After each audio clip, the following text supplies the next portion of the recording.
Yo, YouTube, what's up with your boy, Sports and Fitness Rants? I'm back, guys. Click that like button.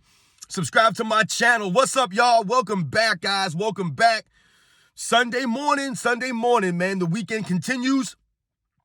And we're going to continue to celebrate Michael Jordan on this channel. We're going to continue to tell the truth about this man, put his career in perspective, stop the lies that's been going on, right? Put some respect on the 80s and the 90s, man. And I want to thank you guys, as usual, for all your love, the comments. I really appreciate it, guys. It means a lot to me, man. You guys understand what I'm saying. Most of you guys do. Some people don't understand. They don't get it, and that's on them. I'm trying to educate people. Remember, these videos are for educational purposes. And in this video, I want to speak about Michael Jordan's basketball IQ. Because I feel like these days, obviously you guys know there's a lot of lies being told about Michael Jordan in his career. But I feel like when people do talk positively about Michael Jordan, one of the things that they never mention is his high basketball IQ, right? We get caught up in the stats and the accolades and, the amazing things that he would do in the air, the eye test, all this stuff. But Michael Jordan's basketball IQ does not get mentioned many times, while I feel other players get a lot of credit for having a high basketball IQ. So we're going to talk about that. And you guys know what to do, man. Turn the volume all the way up. Listen to my voice. Remember, you don't have to watch my videos. I get it, guys. My videos are not exciting to actually watch, but just listen to it. If I said press play, go get dressed, man. Go get your kids ready. Go make your breakfast, whatever you got going on. You're at work. You're driving to your job. You're in your car, whatever it is, man. Pump up the volume. Hit that play button. Listen to the facts I have for you guys. Remember, man, I try to hit you guys with the facts here about the 80s and the 90s, the players that played in that era, and Michael Jordan specifically. You guys know the deal. So let's roll. So yes, guys, Michael Jordan's basketball IQ, like I said, I feel like people don't mention this whenever they're talking about Michael Jordan or they're comparing Michael Jordan to other players. People rarely mention Michael Jordan's basketball IQ. Now, when we think about basketball IQ, what do people mean when they say that? Well, it's basically what it sounds like, right? It's your IQ when it pertains to basketball, right? Not your IQ when it pertains to life. You've often heard some people have high IQs, right? But they're not necessarily street smart, right? There's a difference between being street smart and having a high IQ, right, per se, right? Maybe you're book smart, right? Maybe you don't need to study, you'll pass tests, things like that. You have a high IQ, you retain things well, you pick up things well, but you don't have any street smarts. There are a lot of people who have street smarts but don't necessarily have book smarts, right? They're not good at taking tests and retaining information, things like that. So remember, when we talk about basketball IQ, this is what people mean, right? It's your intelligence as it pertains to the game of basketball, right? And obviously there are different players and different levels of IQ, right, when it comes to basketball.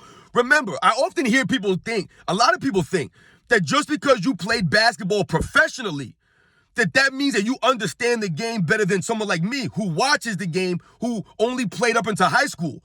That's not the case, ladies and gentlemen. You do not have to be a professional basketball player or have to play professionally to understand the game of basketball, to have a high IQ of the game of basketball. And just because you play professionally does not necessarily mean that you understand the game of basketball, that your IQ is high. Right? Because a lot of these guys are just athletic, they're tall, right? We have to understand something, right? Height is not something that you are able to develop. You're born that way, right? I'm 5'9", guys. If I was 6'9", maybe I would be in the NBA. Maybe. It has nothing to do with my IQ though, right? So remember, just because you play professionally does not mean that you're smart or you know the game or understand the game better than people like us. The YouTubers, people on social media, people who watch the game growing up, people who played the game at a lower level. Doesn't mean we know any less about the game or we understand the game less. Yes, maybe we don't know about some of the intricacies or some of the things that go on behind the scenes, absolutely. But we understand what we're watching. So when we talk about Michael Jordan's IQ was high, just as high as any other player in NBA history. You often hear people talk about Magic Johnson's IQ or Larry Bird or LeBron James's basketball IQ, Tim Duncan, some of these guys. But they rarely will talk about Michael Jordan's IQ. Like I said, we get lost in the physical abilities of Michael Jordan, right? The beauty of his game, the creativity, the spectacular play, all the stats, the accolades, the championships, the clutch play, all this stuff. We get lost. or what gets lost is Michael Jordan's mind, right? And not just the competitive side that I've always talked to you guys about, right? How he pushed his teammates in practice, right? The competitiveness, right? The drive inside his mind. I'm talking about how smart he was as it pertains to basketball. And there's a couple of instances in his career that point to how smart and intelligent he was and how he understood. One of these things I'm going to point to was Scottie Pippen, right? I have to bring up Scottie Pippen in this video, guys. Why? Because Michael Jordan's basketball IQ rubbed off on Scottie Pippen. And it was Michael Jordan's IQ of the game, the understanding, that saw the potential in Scottie Pippen. I've told you guys in past video that Michael Jordan, right? Many of the Bulls coaches and staff talked about how Michael Jordan saw potential in Scottie Pippen that many people did not see, that he didn't even see himself.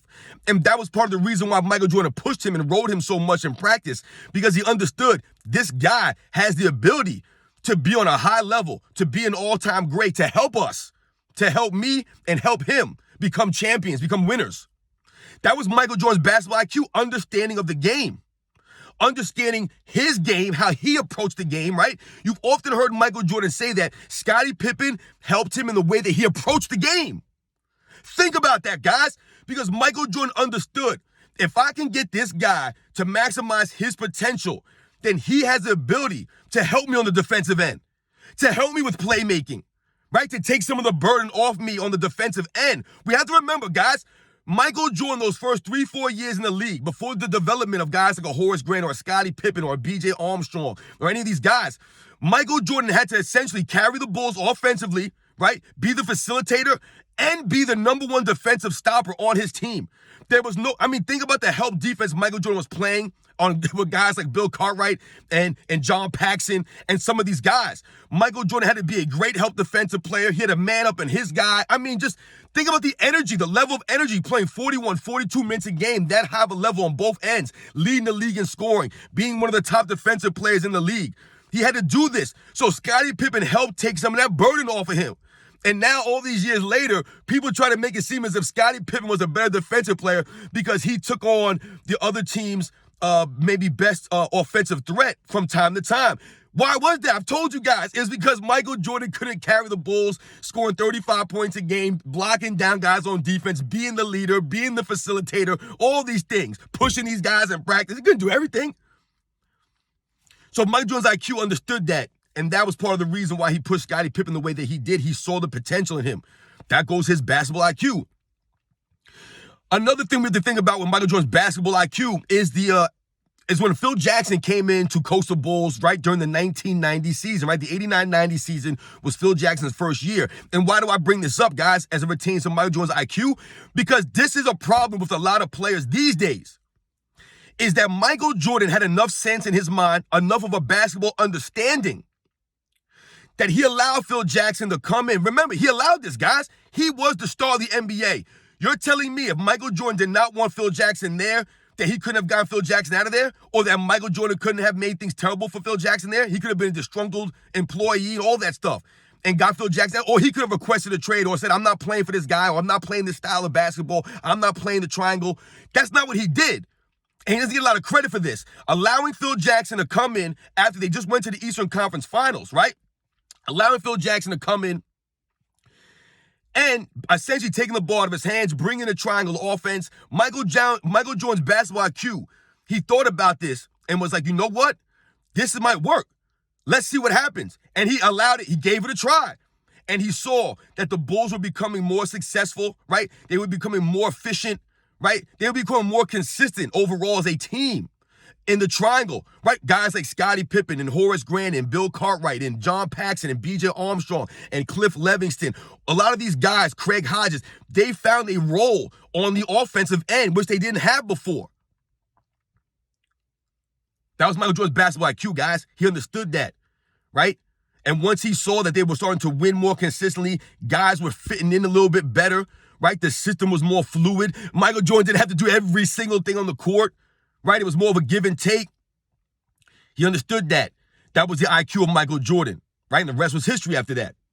A lot of guys, though, these days, a new coach comes in with some system that they don't like, or with a style that they don't like, or a demeanor that they don't get along with, whatever the case is. These guys shut down. They want to request trades. They want to get out of there. They want the coach out of there. All this nonsense. You guys know what I'm talking about. You see it. Michael Jordan didn't do that when he could have easily done that. Phil Jackson was nobody. He hadn't won nothing as a coach. He was the assistant before that, guys. And he liked Doug Collins, Michael Jordan. But his basketball IQ was like, you know what? Let's do this. Let's try it out. The rest was history, guys. Another aspect of Michael Jordan's basketball IQ that we have to think about, I don't want this video to go too long, guys, but we have to think about, like I said, not only just him playing in the triangle offense or him allowing Phil Jackson to bring in the triangle, but also the way that he approached the game using the triangle offense, the way that he approached the game on the defensive end. All of these things goes to his high basketball IQ. I often talk about this quote that B.J. Armstrong said during the Last Dance documentary. He said that Michael Jordan figured out how to win. And I think that's one of the greatest things I've ever heard anybody say about Michael Jordan, right? He figured out how to win. He went on to say that while we were all there to play the game, Michael Jordan was there to win. And essentially that goes to Michael Jordan's IQ, right? Think about this, guys. Michael Jordan's career, he just kept going up, right? I talked about this in a past video, that the ascension of the Bulls, right? They never went up and then went down and then went up. They always kept going up, right? And when you think about Michael Jordan winning in the Bulls winning their first championship in 1991, he never again, when he played a full season, didn't win a championship. There's nobody else in NBA history that can say that. Not even Bill Russell and the Celtics, right? Wilt Chamberlain won in the middle of the time that they were winning. He won one title in 1967, right? Now, yes, the Celtics won 11 championships. They won 8 in a row. No doubt about that. But it wasn't always Bill Russell winning. Bill Russell actually lost in the NBA Finals one year. And like I said, in 1967, Wilt Chamberlain and the Sixers won that year. There was never no time when Michael Jordan played a full season in the 90s. As I told you, in the 90s when he played a full season, that he lost. Never lost. That goes to his IQ, the basketball IQ, right? The mind of Michael Jordan, the understanding of the game, right? He figured out how to win, like B.J. Armstrong said. So to me, that's one of the greatest compliments I've ever heard anybody give Michael Jordan as it pertains to his basketball career, that he figured out how to win when really nobody else ever figured out the game the way that Michael Jordan did. When you watch Michael Jordan play, right, he never looked like he was confused. He never looked like he didn't know what to do next, or he didn't have an answer for something, right? He was great at making in-game adjustments to how teams were playing him and things like that. And that goes to Michael Jordan's mind, right? Like I said, always adapting. All the years that he was in the league, guys, he led the league in scoring. That goes to his IQ, adapting, adjusting his game over the years, right? I've told you, Michael Jordan's game never declined, right? Never declined. His athleticism declined, but his game never did. That goes to the basketball IQ of a Michael Jordan, right? Working on his game in practice, pushing his teammates, pushing himself. Right? I told you, never resting on his laurels, never thinking, oh, I've got 3 or 4 scoring titles, or I'm the best player in the league right now. I don't really need to win championships like that. He never focused us on offense, like people try to make it seem now that he just was a scorer, never passed the ball and things like that. You show me another guy that was just a scorer, that scored like Michael Jordan did, that won like Michael Jordan did. There's no way you can say that Michael Jordan was just a scorer, but he went 6-0 in the finals, won 6 championships. No one's winning 6 championships just being a scorer. That's how it works. So shout out to Michael Jordan, the basketball IQ of Michael Jordan that people don't talk about much when we talk about Michael Jordan in these discussions. And I get it. There's so many great things about Michael Jordan's career and things that he's done that we focus on those other aspects instead of the mind of Michael Jordan, the basketball IQ, right? This understanding of the game of basketball. I've told you guys, Michael Jordan's offensive game, I mean, he had no weaknesses to his game, but that goes to his basketball IQ. I told you, working on these things, right? Michael Jordan being an all-time great defensive player goes to his understanding of the game, his basketball IQ, to understand that I have to be great on both ends of the ball if I want to be known as an all-time great, if I want my team to be successful at a high level. I have to play on both sides. I can't just play on offense and expect everybody else to pick up the slack on defense. Right? Michael Jordan always hustled on the court. He was always a great leader. That goes to his mind, his basketball IQ, knowing what to say, when to say it, how to say it, how to interact with these guys. Yeah, you might hear these guys years later look back on that and say, yeah, Michael Jordan was abrasive and he was an a-hole and this and that. But what's the one common factor with all these guys? It's the respect, right? They followed him because they respected him. Remember, guys, you don't have to love somebody or like them to respect them. I told you, I was in the military, guys, and there were a lot of people in the military that were above me in rank that maybe I did not like the way that they were or the people that they were personally, but I respected them as a sailor, as my shipmate, right? As a ranking officer, I respected them, though. They earned my respect with the way that they carried themselves, with the way that they approached everybody else, the way they approached their own job. And people are going to follow you into battle. And I'm not trying to compare a sport like basketball to being in a war or being in combat. But if people are going to follow you like they followed Michael Jordan, there has to be a level of respect there. And with Michael Jordan's basketball IQ, like I said, he understood all the other aspects of basketball, which equated to him winning at the highest level. It's Michael Jordan, guys, right? Put some respect on Michael Jordan's basketball IQ. Doesn't get mentioned up there with some of these other guys when we're talking about these things. But it's something that's obvious, right? Michael Jordan understood the game of basketball, which is why he was able to succeed at such a high level and get the most out of his teammates. I'll catch you guys on the next one.